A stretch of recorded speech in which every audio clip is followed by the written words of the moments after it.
Hey, it's Michelle here. Quick question before we jump into today's episode. Do you clean when you're stressed? Do you hate being late? Are you the overachiever who's always busy and always responsible and always on top of it? Would you describe yourself as a rule follower? And when other people don't follow the rules, it genuinely bothers you. Maybe you have really high standards, both for yourself and for everyone around you. You probably tend to be a perfectionist, and slowing down or being spontaneous or just going with the flow, letting things be less than perfect, maybe that doesn't come so easily to you. And maybe you've always thought hey, that's just how I am, right? I'm just type A. I'm just a go-getter. But here's what's actually going on. When you were a child and something overwhelmed your nervous system, your body adapted and your nervous system built a defense against that overwhelm. And over time, that defense became a habit, and then that habit became a pattern. And now what we think of as our personality is so often just that old pattern running the show. So there are 5 different capacity patterns, and they're not really personality types like the Enneagram or the Myers-Briggs, but instead they describe the specific safety strategy that your nervous system defaults to when you're feeling stressed, overwhelmed, or maxed out, when you're at capacity. So they don't describe who you are in as much as they describe what's actually blocking who you are. And once you know your pattern, you can actually do something about it. If you haven't yet, I would invite you to go take my free What's Your Capacity Pattern quiz. When you get your quiz results, you'll be invited to listen to a free private podcast all about your capacity pattern. The quiz takes just a couple minutes. The link is in the show notes, or you can head on over to michellegrosser.com/quiz. Welcome to the Calm Mom Podcast, the show for ambitious women ready to get off the hot mess express. I know you've got a lot going on. You work so hard, you're raising an incredible family, and sometimes it can be overwhelming. I'm your host, Michelle Grosser. I'm a certified master life coach, attorney, wife, and mom. And years ago, I was right where you are. I was running a busy law practice while raising a family, and I was on the fast track to burnout.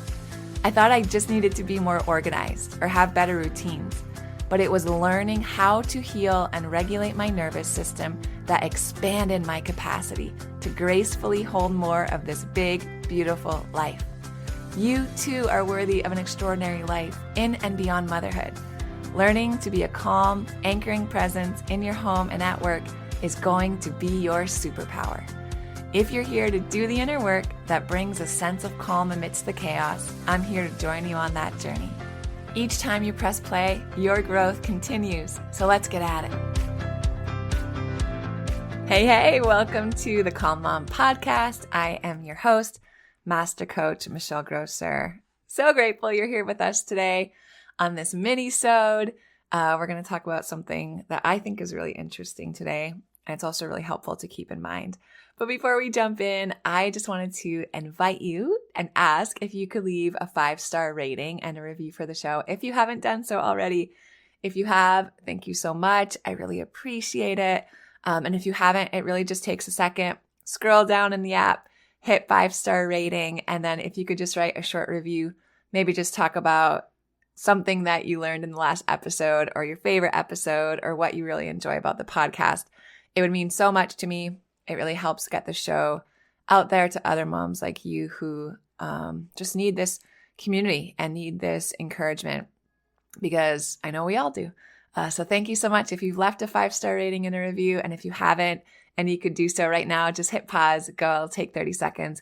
It really means so much to me. So grateful for you. Thank you guys. Let's get at it. Okay, so today we're going to talk about 3 requirements of change. And I know that very often change can be a touchy subject.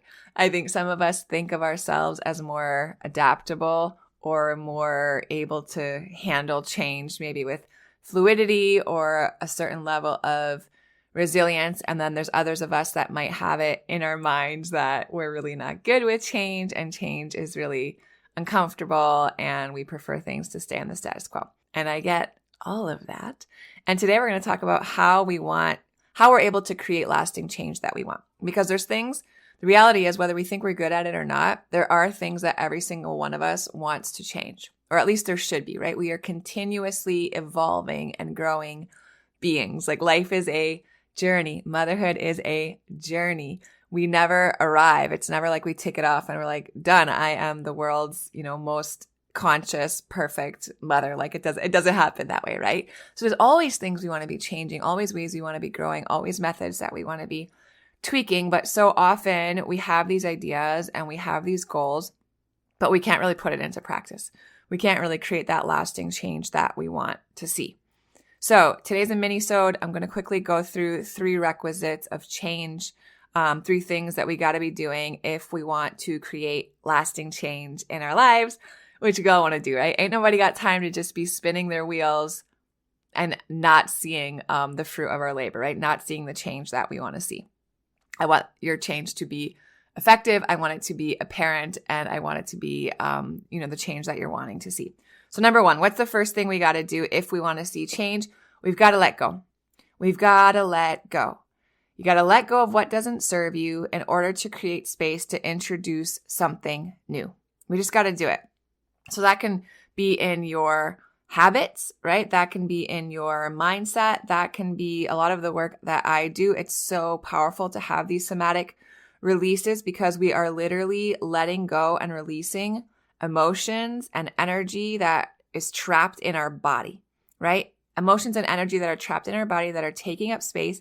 They might be months, years, decades old that are taking up space and they're not serving us anymore.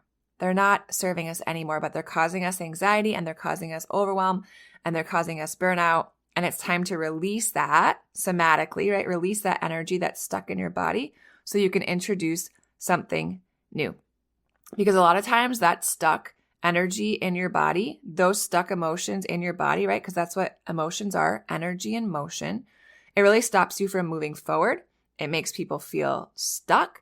If you feel stuck in any area of your life, right, there might be some trapped emotion and trapped energy in your body that really needs to be released and let go so that you can introduce something new, right? Move toward what it is that you want to introduce, whatever the new thing is that you want to be implementing, feeling, thinking, all of the things.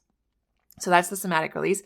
And then there's also a sort of training that we can do with our bodies, right, to shift and release from those different states. So if we're in a state of overwhelm, we want to have tools to be able to use in our bodies, right? To be able to shift our nervous system from being in a state of overwhelm to being in a state of calm and control, right? If we're in a state of anxiety, we do want to be able to have tools that we can use somatically so that our nervous system in just a couple minutes can shift from anxiety to a place of peace, to a place of calm. So first, we've got to let go.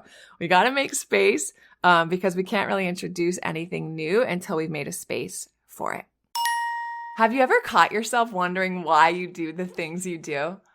Like, why do you get so angry and yell at your kids when they're moving at a snail's pace in the morning? Or why is it so hard to relax when the house is a mess? If so, you've got to take my personality patterns quiz. Because here's what's going on. When you were a child, whenever an experience overwhelmed your nervous system, you subconsciously built a defense against that overwhelm. And over time, those defenses became a habit, and then they became a pattern.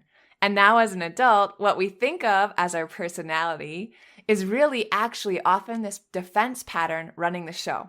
It's so interesting, right? There's 5 different personality patterns, and they're not personality types like the Enneagram or the Myers-Briggs, but rather they describe the safety strategy that you immediately go to when you start to feel overwhelmed. They don't describe who you are, but rather what's actually blocking who you are. And the good news is that once you take the quiz and you learn about your pattern, you can learn skills to break out of that pattern and then live and parent as your true and authentic self. So click on the quiz link in the show notes or go to michellegrosser.com/quiz now to take my 2-minute personality patterns quiz. Number two is we got to define. We have to clearly define what it is that we want to experience, right? Instead of focusing on what we don't want to experience. So we have to get clear on identifying, how do I want my motherhood to look? How do I want my marriage to look and feel? How do I want to feel in my body? What kind of energy do I want to have, right? How do I want to communicate with the people that are important to me in my life? How do I want to be able to show up in my business or in my workspace? Like getting really clear on what it is that we want to experience. It's not what we don't want to experience. It's getting really clear on what we want to experience. What are the emotions that I want to feel more of? What are the habits I want to feel more of, right? For really analyzing, reflecting, and then getting clear on what it is you want to experience is really key. And then third is that after we've let go and we've made space, after we've clearly defined what it is that we do want to experience, then the real work starts. And then we've got to take action. We have to come up with a plan and then take the action. Take that aligned action towards whatever it is, the goal, the intention, the habits that we've set. It always is going to require action, right? We can know all the things, we can make the space, we can figure out how we want to feel, but if we just continue doing the same things, or if we don't do anything new, right, then nothing's going to change. This is something that we all innately understand. Action is mandatory. Action is mandatory for change. And without affirmative action, just change isn't going to occur, right? It's not going to occur for us. It's not going to occur for those around us. So when we combine these three states, these three requirements for change, letting go, making space, right? Making space, maybe it's margin in your calendar. Maybe it's making space literally in your body, releasing energy, releasing emotion. So you have space to fill it with something new that is in alignment with how you want to feel. And then getting clear on what it is that you actually want to replace what you've made space with. What do you want to fill yourself up with? What is it that you want to experience? And then third is taking action. It's taking aligned action towards the goals, towards the intentions that you've set. And we've talked a lot about actions that we can take. So I thought this would be really cool today to just kind of talk about like, okay, Michelle, I do want to put into place, let's say, better, regulation skills when my kids, when I feel triggered by my kids. Or I do want to incorporate better communication. I listened to the episode on nonviolent communication, and I really want to change the way that I communicate with my partner or the way that I communicate with my kids. Great. I've given you guys all of these different tools in this podcast. But if you're finding that you're having a hard time actually changing, let go of what's not serving you, let go of what's not working, get really clear on what you want to experience, and then take the action that I recommend in those podcast episodes. And you're going to find that you start to see change occur. Appreciate you guys so much, believing that as we become more aware and intentional about the things in our life that we want to change and grow, because they're ever there, right? They're always there and inviting us to do so, that we're just going to start to see changes in our mental state, changes in our emotional state, changes in our nervous system state, and really growth personally and in our relationships and all around us. So exciting stuff. I love you guys. I will talk to you soon. Have a good one. If you love Mommy's Podcast, leave a review. If you enjoyed this episode, it would be so awesome if you could take a moment to subscribe and rate the podcast. And if you have just a few more seconds to leave a quick review, they really help to get this podcast out to other moms like you. I read every last review, and trust me, when it's late at night or early in the morning before my kids get up and I'm working on bringing you all of this content, your reviews are what keep me going. Leaving a review is truly the best way you can thank me. And of course, DM me on Instagram. I love to hear from you. Thanks for listening to another episode. Head over to the show notes for this episode and all past episodes at michellegrosser.com, where you'll find free resources and more ways to connect with me. If you love the show, share it with a friend.